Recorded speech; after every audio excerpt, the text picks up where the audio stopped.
और इस वक्त बड़ी खबर वोट जिहाद से जुड़ी हुई आ रही है। इस मामले में एक शख्स को हिरासत में लिया गया है। मोहम्मद शफीज का नाम बताया जा रहा है। खुद किरीट सोमैया ने ट्वीट किया है और ये बताया है कैसे इस शख्स को हिरासत में लिया गया है। बड़ी खबर इस वक्त आपको बता रहे हैं, वोट जिहाद केस में एक शख्स को हिरासत में लिया गया है, एक आरोपी को हिरासत में लिया गया है। आप इसके जरिए तमाम वो सच शायद सामने आएंगे कि कहां किसके कहने पर ये सब कुछ किया गया था।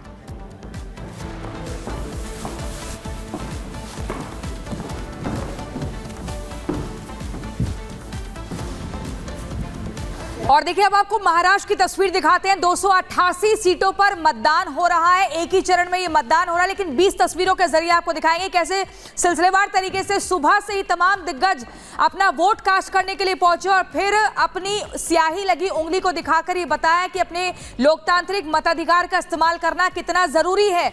मोहन भागवत से लेकर एकनाथ शिंदे, देवेंद्र फडणवीस से लेकर पीयूष गोयल और जेनेलिया देशमुख, रितेश देशमुख, तमाम बॉलीवुड और आपको बता दें राजनीतिक गलियारों से भी बड़े बड़े दिग्गज पहुंचे, अपने मताधिकार का इस्तेमाल किया, मतदान किया और फिर जलपान।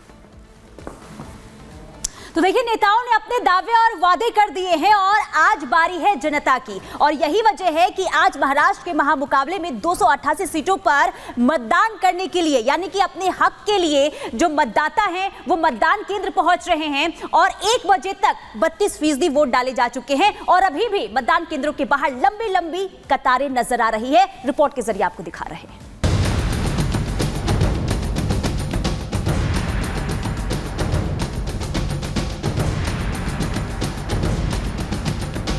महाराष्ट्र में विधानसभा की 288 सीटों के लिए मतदान जारी है। आम जनता के साथ साथ दिग्गज भी सुबह से अपने मताधिकार का इस्तेमाल कर रहे हैं। राज्यपाल, केंद्रीय मंत्री, संघ प्रमुख सभी ने अपने लोकतंत्र के इस पर्व में हिस्सा लिया।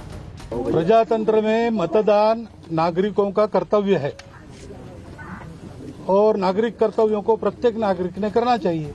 नेताओं ने लोगों से अपील की कि वो घर से बाहर निकले और अपने मताधिकार का इस्तेमाल कर इस पर्व के साक्षी बने। सबने वोटिंग करना चाहिए।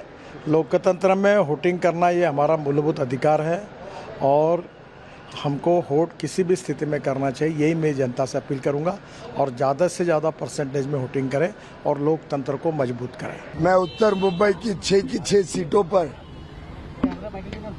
किस प्रकार से लोग बाहर उतर रहे हैं, कैसा रिस्पांस है, देख रहा था और मुझे खुशी है कि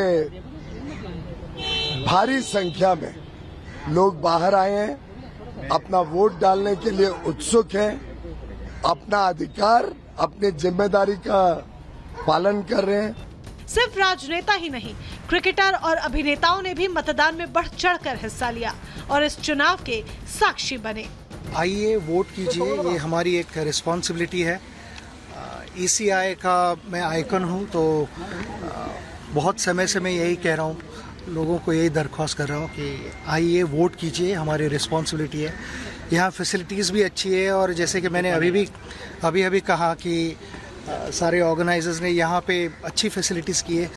बढ़िया बात है, इंतजाम बहुत अच्छा किया हुआ है। मेरे को क्यों ढका? बहुत अच्छा इंतजाम किया हुआ है। मैं देख रहा था कि सीनियर सिटीजन के लिए बहुत अच्छा इंतजाम किया हुआ है, बहुत सफाई रखी हुई है एंड बस आज यही है कि सब लोग आए वोट करें, that is the most important. Maharashtra की कुंजी को लेकर महायुति और महाविकास आघाड़ी का अपना अपना दाव है। दोनों ही पार्टी 23 नवंबर को सरकार बनाने का दावा पेश कर रही हैं। आज से 6 बजे तक वोटिंग होगा। हमें पूरा भरोसा है हमारी लाडली बहनों के ऊपर, वो हमें वोट देंगे। मुख्यमंत्री पद के बारे में जो भी विधायक हमारे महायुति के चुन के आ जाएंगे, वो सब बैठेंगे, चर्चा करेंगे और उसके बाद तय करेंगे कि कौन महाराष्ट्र का चीफ मिनिस्टर बनेगा। तो मतदान का जो रुझान आ रहा है, कॉल आ रहा है, जो लोग मतदान के लिए जा रहे हैं, तो उसके आधार पर राज्य में कांग्रेस की सबसे ज़्यादा कैंडिडेट चुन के आएंगे और महाविकास आघाड़ी की सरकार आएंगी, इसमें कोई दो मत नहीं है। ये काले पत्थर पे सफेद लकीर है। राज्य में सिंगल फेज में वोटिंग हो रही है। ऐसे में सत्ता के संग्राम में किसका दांव चलेगा, इसका नतीजा भी अगले 72 घंटे में सामने आ जाएगा। पता चल जाएगा कि महाराष्ट्र की जनता किसका राज तिलक करती है और किसे सत्ता से बाहर कर देती है। Bureau report, Republic Bharat. और महाराष्ट्र के बाद अब बात उत्तर प्रदेश की। उत्तर प्रदेश की 9 सीटें किसकी जीत?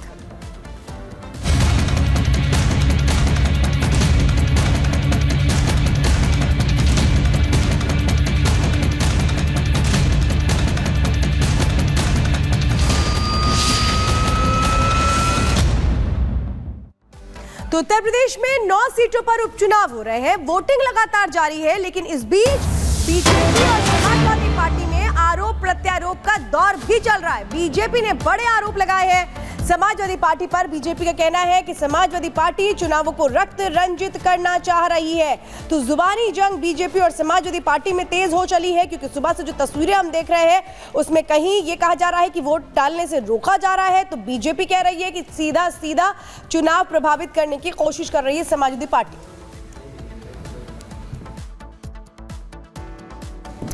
तो देखिए, इस वक्त आपको ये जानकारी उत्तर प्रदेश से हम दे रहे हैं, जहां 9 सीटों पर लगातार वोटिंग जारी है। और जो आरोप लगाए जा रहे हैं बीजेपी की ओर से, ये कहा जा रहा है कि करहल में दलित बेटी के साथ दरिंदगी की गई। लाल टोपी के कारनामे जनता जानती है।